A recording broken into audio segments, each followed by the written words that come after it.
we've already looked at units that are used for specific measurements.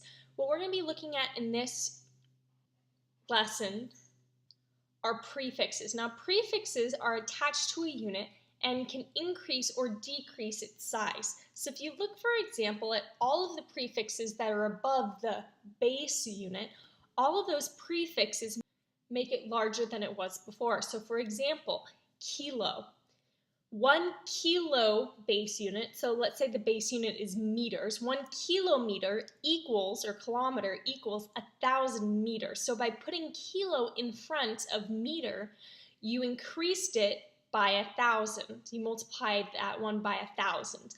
For mega, 1 mega, let's say for example the base unit is liter, 1 megaliter equals 1,000,000 liters. So all of those prefixes above the base unit make that unit larger, while all of the prefixes below the base unit make it smaller. So for example, deci, if you have a decimeter, 10 decimeters equals 1 meter. So you effectively took the meter and decreased its size. One that's more familiar to you guys would be, for example, centimeter. There are 100 centimeters in a meter. Or for this class, milli. There are 1,000 milliliters in 1 liter. So you guys need to be comfortable with these prefixes because you're going to be using them quite a bit. So I'm going to ask that you guys memorize these values. And a good way of memorizing them is keeping in mind that the prefixes that are above the base unit make it larger. Therefore, the relationship, the power of 10 that it's multiplied by, is in front of your base unit, so meters, seconds, or liters, while for the prefixes below the base unit, that power of 10 goes in front of the prefix. So we're going to be converting quite a bit, and so the first time we convert, we're going to be doing it with prefixes. Now, there is a simpler way of converting between different units. However, I want you guys to get used to the technique that we're going to be using throughout this class. So if I give you 14.2 decameters and I want you to convert it to meters, you're going to follow these 5 steps. The first thing you're going to do is you're going to write your given, which is 14.2 decameters. Then you're going to crisscross swoosh, which is a multiplication sign and then a line. And you're going to write the unit that needs to be canceled in the denominator. So I'm going to crisscross, swoosh with that line, and I'm going to put decameters on bottom because I'm trying to get rid of that unit. Then I'm going to put the unit I want to get into up top, which is meters. And then I need to write the conversion factor. Well, there are 10 meters in 1 decameter.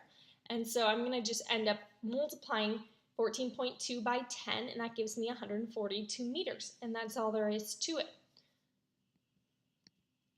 The last concept for this lesson is density.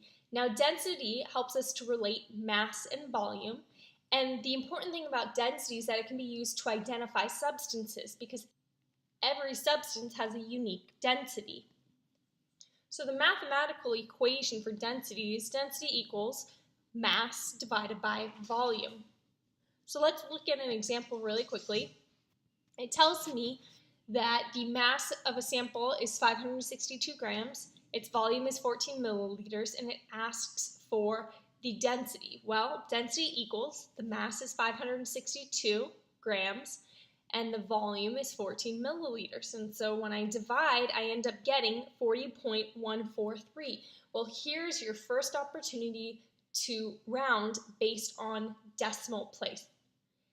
This is your first opportunity to round your final answer. Well, since my final step is dividing, I'm going to be rounding based on significant figures. So 562 has 3 significant figures, 14 has 2 significant figures, so my final answer needs 2. Well, 40, and that's it, it would only have 1 sig fig because I'd be counting from right to left.